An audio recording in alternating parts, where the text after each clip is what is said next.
Hey, my name is Esper, and I'm here to tell you everything you need to know before watching Movie 0 of Jujutsu Kaisen. First off, I want to say there will be no spoilers for the contents of Volume 0.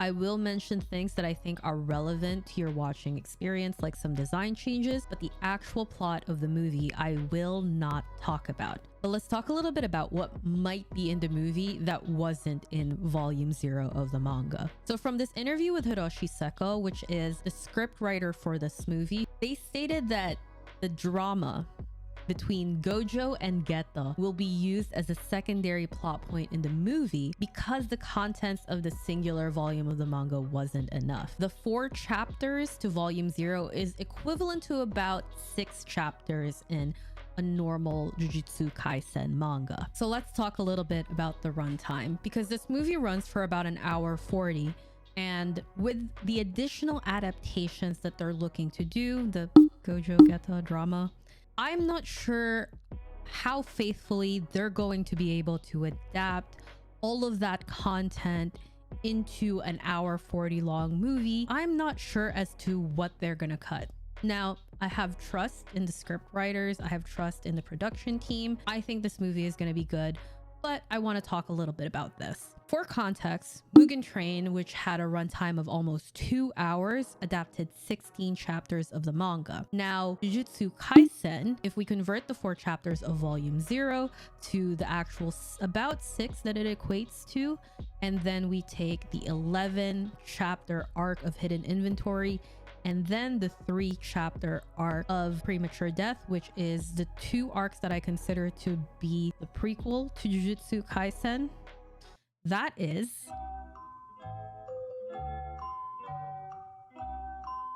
20 chapters. That is 20 chapters in less of a runtime than Mugen Train, which adapted 16 chapters. This begs the question of how faithfully will they really be able to adapt the story? And I'm curious to see. This isn't like a don't go see the movie, it'll be bad. I think it'll be a really good movie, like I said before. If you're curious about a really in-depth breakdown of what happened and a recap, that's going to be at the end of this video, and I will warn you when the spoilers come in. And with that, here's a question that I got asked a lot on TikTok. Do you need to watch the anime or read the manga? Let's start off with the anime only. If you've watched the anime, you actually may be a little bit more of a disadvantage than if you had just never watched anything, but don't let this deter you from watching the movie, because I'm here to explain to you what the differences are that you can expect. You will encounter some character changes and one very confusing change, which I'll explain in just a little bit, in an effort to save you a few minutes of confusion in the movie theater, because I know that if you haven't read the manga, you're going to be very confused about this. And don't worry, I'll do it in a spoiler-free fashion. So for the anime, we are used to the trio of Megumi, Nobara, and Yuji, and those are kind of the protagonists that we follow. However, for Volume 0, we have Maki, Panda, and Inumaki, which are the second years that you meet in the Kyoto Exchange arc. Even though you've already met these characters in the anime, they will actually change a little bit. Panda and Maki don't actually change that much, which I think is a good thing, because you need some characters to ground yourself if you've only watched the anime. However, Inumaki has a really big change. His hair is spiky and he's wearing a turtleneck. This was changed because Akutami sensei didn't want him to be mistaken for Yuji in the manga. So he has the biggest style change. Honestly, I kind of prefer this style, but Inumaki looks cute both ways. Gojo has bandages over his eyes instead of blindfold. Technology upgrade. So those are the main changes in terms of aesthetically what you can expect. There's a little bit of a uniform change, and Inumaki I think is the most confusing one, but it's very easy to tell him apart for everybody because he speaks in onigiri ingredients. I think you'll be okay there. Now, this is gonna be a really massive point of confusion. This guy is not the same as this guy. Just so we're clear, it's confusing, but you haven't met this guy yet. Just trust me. I can't explain it without spoilers, and if any of your friends try to tell you otherwise, tell them no, fuck you.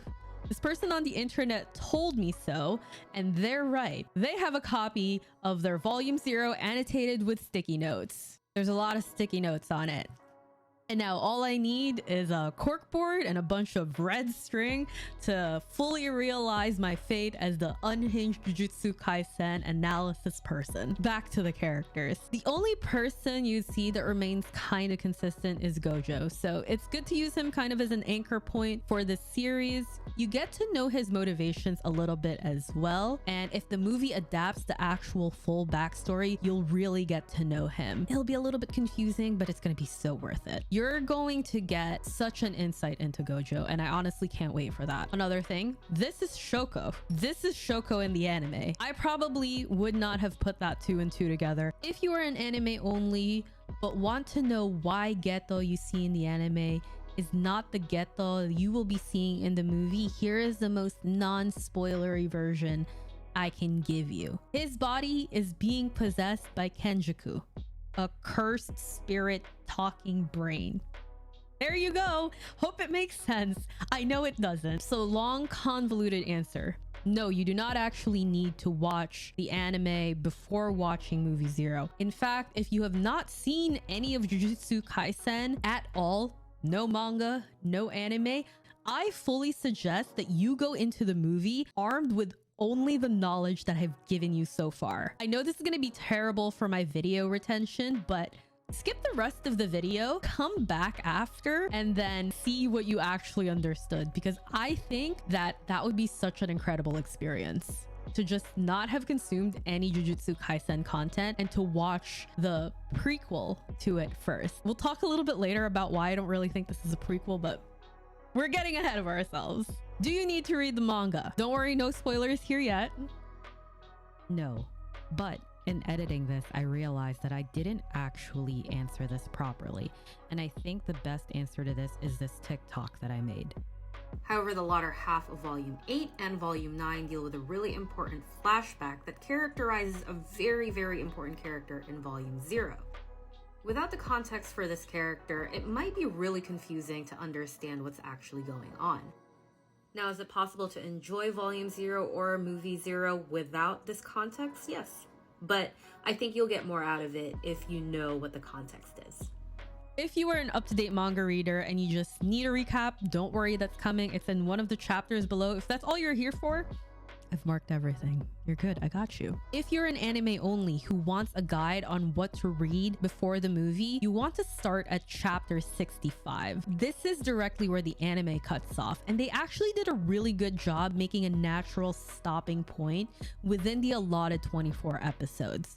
So you can pick up the manga seamlessly into what you need to read. Chapters 65 to 75 is the 11-part arc telling the history of the most important mission that Gojo and Geto went on, and this will likely be covered in some part in the movie. What parts? 76 to 78 is the 3-part arc detailing how Geto became who he is, and in my opinion, this is the most important reading material that you need if you really want to understand the motivations behind the things in the movie. However, that 3-part chapter does not make sense without the 11-part arc before it. But if you're going to focus on reading anything, you want to focus on those last 3 chapters. And if you want a more in-depth look at what happened to Geto, an analysis in those arcs, I do have a video, link up in the card, giving a full analysis of what happened, his thought process, a really deep dive analysis into it. So if you're in the rabbit hole, I'd appreciate it if you checked out that video. In total, you're reading about a volume and a half to be prepared for this movie. So if this has been helpful so far, please share this video with anybody you know who wants to see movie 0 and wants a little bit of a recap or wants a few questions answered. I would really appreciate it. Thank you. Let's go over some basic things. Time, place, setting. Just to situate yourselves, this takes a year before these shenanigans. That's why our current first years aren't yet around. The year is 2017. Maki, Inumaki, and Panda are our current first years, and their teacher is, unfortunately, I begrudgingly admit, Gojo. Some of the events take place in Jujutsu High, and then Shinjuku and Kyoto are the two other main points of interest. December 24th, 2017, Night Parade of 100 Demons is the center of the events of this movie. And fun fact, that's why they released it in that day. Only in Japan though. Here's a quick aside that I want to talk about. And I say quick with air quotes. I want you to not think of the contents of Volume 0 as the prequel. Think of it more as a nexus point. It will make more sense if you do it this way, because the 2017 events I feel as if aren't really a prequel. The real prequel is the backstory, which you may or may not get covered in full according to the article that I mentioned earlier. I want to talk a little bit about the way that Jujutsu Kaisen started up, was conceived, and how eventually Akutami sensei got into Jump. Jujutsu Kaisen, as I mentioned earlier, was first published in Jump Giga, not Shonen Jump. So this story was originally only meant to be a one-shot. Gege had previously tried to jump into Jump and had various failed attempts. This, however, was serialized in Jump Giga, not Shonen Jump. So for those of you who don't know, Jump Giga is where one-shots and short serializations are published monthly as opposed to weekly, whereas Shonen Jump is where long-running series are published on a weekly basis. Here is a summary of the text dump of the history of Jujutsu Kaisen's origin story. Akutami sensei didn't write Volume 0 with the intention of making it a prelude to what would become Jujutsu Kaisen. Instead, it was backwards. He was only told after the fact that it would become a prelude to what would become his serialized series in Shonen Jump. He talks about the fact that he didn't write Jujutsu Kaisen linearly. Instead, it's a conglomeration of the ideas and characters he had that he didn't get to use in his other manga, and he thought of cool twists and turns along the way. The way that Jujutsu Kaisen Volume 0 was written makes it less of a prequel and more of a nexus point, which means that this is where it all began, but it's not the beginning. And I know that's really confusing, so bear with me here. So Akutami sensei basically wrote around this one shot. Anyway, thanks for listening to my nerd ramble about how Jujutsu Kaisen came to be. Thank you. I appreciate you. Now, for the spoiler recap for everybody who has been waiting this whole time. This is the spoiler recap for Hidden Inventory and Premature Death, and some parts of the lore dump from Shibuya. Kenjaku, the gross talking brain who was in Noritashi Kamo's body, not that one, this one, acquires Geto's body because Gojo didn't get rid of it, and now he's taking it for a motherfucking joyride weekend at Bernie style. I've never actually seen that movie, but I feel like this is accurate. So that's who you see in the anime. That's not Geto. His body though, but not Geto. Geto is one of the 3 special grade sorcerers that we know, and is originally a Jujutsu High student who went rogue after the Riko Amanai incident, which was in 2005, 12 years prior to the movie 0 events. And now I'm going to recap for you the Riko Amanai incident, which I have now dubbed it. If you don't remember, Riko Amanai is the star vessel, the one meant to merge with Master Tengen to keep Master Tengen from evolving and losing his humanity, or what's left of it. Master Tengen maintains the barrier around Jujutsu High. So I don't know exactly how these groups knew about Tengen. I think Q are sorcerers, so it makes a little bit more sense why they knew about it. But the star religious group are civilians, but they worship Master Tengen in his pure form. So they don't want him to merge with Riko Amanai. And then they hired Toji. Yes, that Toji. Papaguro, Toji Fushiguro, whatever you decide to call him, daddy. And he sets off to work. Kind of. In the meanwhile, Q is defeated hilariously easy. Although to be fair, they were up against the 2 strongest sorcerers. I'm not trying to give you we're the strongest trauma, but you know, it's embedded. It's embedded. Q loses in not even a chapter, I think. Maybe it was a chapter or 2. A lot of the remaining events are them trying to dodge the people who are after Riko's bounty. They spend some time in Okinawa. They basically, in a really sad way, fulfill this 14-year-old girl's last wishes because she's about to merge with Master Tengen. That's really sad if you think about it. Anyway, they make it to the end of the bounty time limit. They get into Jujutsu High, they sigh and say, hey, we made it. And then motherfucking Toji Fushiguro shows up and skewers Gojo. He basically says, this was my plan all along. Although, to be fair, it was his plan all along. Toji really is the epitome of work smart, not hard. But we're not supposed to be complimenting him right now. I'll skip the details of the fight because that's best consumed in the movie format. Riko is then killed by Toji right in front of Geto. Talk about traumatizing events that will change you for the rest of your life. You have just been protecting this girl for these past few days, and you think that you finally got her to safety. And then she gets shot in the head in front of you. Then, on top of that incredibly traumatic experience, the religious group who ordered the hit on this 14-year-old girl celebrates her death as if it's some motherfucking party-worthy event.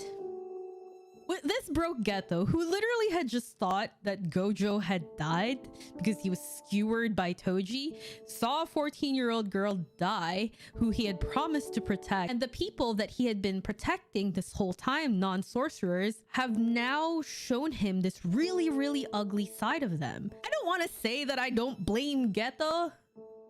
Anyway, his worldview was inevitably shattered, and he spiraled. I honestly kind of get it.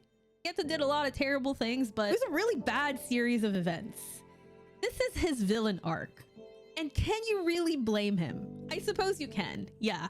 But he risked his life daily to protect those people, and then those same people ordered a hit on a 14-year-old girl, then threw a party about her death. Sorry, I'm off this ride. There are lots of things I can blame Geto about, namely this. In the premature death arc, he had a talk with Yuki Tsukuma, who was there to talk about something with Gojo, and we never really find out what that is. That conversation planted a seed in Geto's brain where the solution to his problem is to get rid of all of humanity. There will be no more curses if everybody was a sorcerer. Really?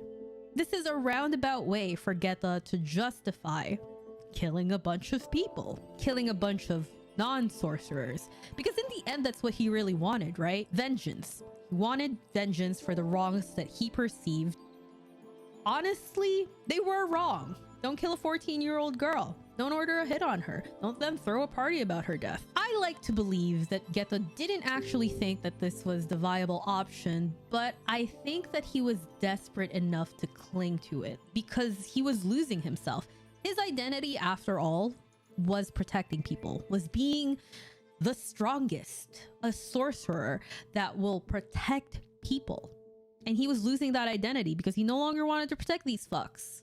Sorry, not sorry. So this insane idea takes a hold of him, and it takes a hold of him for 12 fucking years up till the events of this movie because he needed vengeance with a reason. It had to be with a reason. So getting rid of curses is a noble cause, and he latched onto that. So with this, Geto said, fuck everyone, fuck this, fuck humanity. He murders a whole village, his parents, and then we arrive at the events of Movie Zero 12 years later in 2017. So yeah, enjoy the movie. Hi. So this is a rather unhinged recap of what happened in the hidden inventory arc and the premature death arc, but I've read that arc so many times that I think I am a little bit unhinged from reading it that many times. I hope this was helpful. Yeah, if you made it this far and you liked the video, please hit the like button and subscribe. It really helps me out, and I really want to hit 1K. So on your screen right now should be the Geto video and a video that YouTube think you will like the best, and a subscribe button for my channel. I hope to see you in the next video. Bye.